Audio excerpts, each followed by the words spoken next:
سلامونه، وخت مو په خیر. نن په 9 اساسي نښو غږیږو. که چیرته دا نښې تاسو هم لرئ نو باید تر پایه پورې راسره پاتې شئ. لومړی دا چې که چیرې د ورځې اکثرا وخت پرته له دلیله خفه یاست یا ناهیلي یاست، دا یوه اساسي نښه ده. دوهمه نښه دا چې پخوا مو که چیرته د یو شي نه خوند اخیسته او اوس د هغې نه خوند نه اخلئ. مثلا پخوا مو کرکټ کوه، ډېر زیات خوند مو ترې نه اخیسته، اما اوس ځئ چې کرکټ وکئ چې خوشحاله شئ، ولې کرکټ تاسو ته خوشحالي نه درکوي. دا دوهمه نښه ده. درېیمه نښه، که چیرته مو وزن مخ په ډېرېدو یا مخ په کمیدو دی نو دا د پام وړ نښه بللی شئ. څلورمه نښه، که چیرته مو خوب بیخي ورک شوی یا له حده ډېر خوب کوئ، دا هم یو اساسي نښه ده. پنځمه نښه، که چیرته له حده ډېره انرژي لرئ یا مو بیخي انرژي له لاسه ورکړې ده. شپږمه نښه، که چیرته د بې ارزښتۍ احساس کوئ، مثلا فکر کوئ چې هیڅوک تاسو ته ارزښت نه درکوي یا هیڅوک مو په کیسه کې نه دي. اوومه نښه، که چیرته فکر کوئ چې په هر شي کې ستاسو ګناه ده، که چیرته تیروتنه د بل چا هم وي بیا هم فکر کوئ چې دې کې ستاسو ګناه ده. اتمه نښه، که چیرته پاملرنه کې ستونزه لرئ، مثلا یو نفر ناست دی خبرې کوي، تاسو غواړئ هغه ته غوږ شئ اما پام مو بل طرفه وړي. او نهمه نښه، د مرګ اړوند فکر کول، مثلا که فکر کوئ چې دې ژوند نه مرګ ښه دی. دا 9 اساسي نښې دي د میجر ډپریسیو ډسارډر یا په پراخه کچه د ژور خفګان د اختلال. که چیرته تاسو په دې 9 نښو کې 5 نښې د 2 اونیو دپاره په دوامداره شکل لرئ نو تاسو کیدای شي میجر ډپریسیو ډسارډر ولرئ یا په پراخه پیمانه ژور خفګان ولرئ. اما شرط دا ده چې په دې 5 نښو کې چې کومې تاسو باید پوره کوئ، 2 نښې باید ډپریشن او انهدونیا اوسي، مطلب خفګان او د هغه شیانو نه چې وخت تاسو خوند اخیسته اوس باید د هغې نه خوند وانخلئ. د دې ترڅنګ دا نښې باید ستاسو ورځنی ژوند د ستونزو سره مخامخ کړي، ستاسو دماغي حالت در خرابه کړي.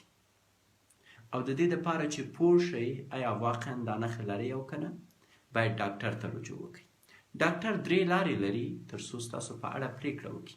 لومړی ستاسو د ملګرو نظر هم ستاسو په اړه واخلي، او دوم د PHQ او د هیملټن د سکل ریټینګ په نوم فورمې دي یا ورقې دي چې تاسو ته درکول کیږي تر څو کینئ په معاینه خانه کې ځان ته په خپله نمرې ورکئ او هلته نمرو ته په کتو ستاسو د خفګان شدت معلومیدی شي چې تر کومه حده پورې شدید خفګان لرئ. نو په ټوله کې میجر ډپریسیو ډسارډر یا په پراخه کچه د ژور خفګان اختلال 9 نښې لري چې په دې 9 نښو کې مریض باید 5 نښې پوره کړي تر څو موږ ووایو چې بلې دا ناروغ میجر ډپریسیو ډسارډر یا په پراخه کچه باندې ژور خفګان لري. په پراخه کچه باندې ژور خفګان په نورو سب ټایپونو یا په کوچنیو برخو هم ویشل کیږي. مثلا یو د هغوی نه چې دی ایټیپیکل میجر ډپریسیو ډسارډر دی چې په هغې کې انسان موډ ریاکټیویټي او ریجکشن سنسیټیویټي لري. معنا دا چې یو وخت چې انسان پکې دومره حالت برابري چې هر څه ووایې ورته مني، خو یوه دوره بیرته بیا په راځي چې هر څه ورته ووایې ردوي. یو وخت چې دی که ته ورته وایې چې ځان زما دپاره مړ کوي، خو یو وخت راځي چې ته ورته وایې چې اسمان شین دی وایي نه دی. مطلب یو وخت کې هر څه مني، په یو هفته کې کیدای شي دا موډ ریاکټیویټي ولري چې هر څه دې نه وغواړي درکوي، اما په 2مه هفته کې کیدای شي موډ ریجکشن ولري چې ورته ښه خبره هم کوي نه یې مني.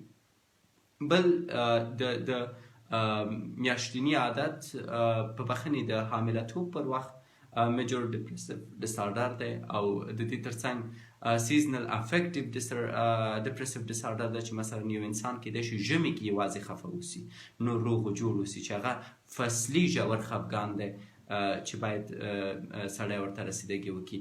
او یو پرزسټنټ ډپریسیو ډسارډر دی چې په دوامداره شکل په اصل کې دی د همدې پراخه ژور خفګان په توګه، اما دا خفګان تر 1 میاشتې له 1.5 میاشتې پورې دوام کوي. اما پرزسټنټ میجر ډپریسیو ډسارډر کیدای شي تر 1 کاله پورې دوام وکړي. نو په ټوله کې ژور خفګان 9 نښې لري. که چیرته یو انسان د 9 نښو نه 5 نښې پوره کړي نو حتما په دې ستونزه باندې اخته دی. مننه. تر بیا مو الله مل ښې چارې ښه وخت.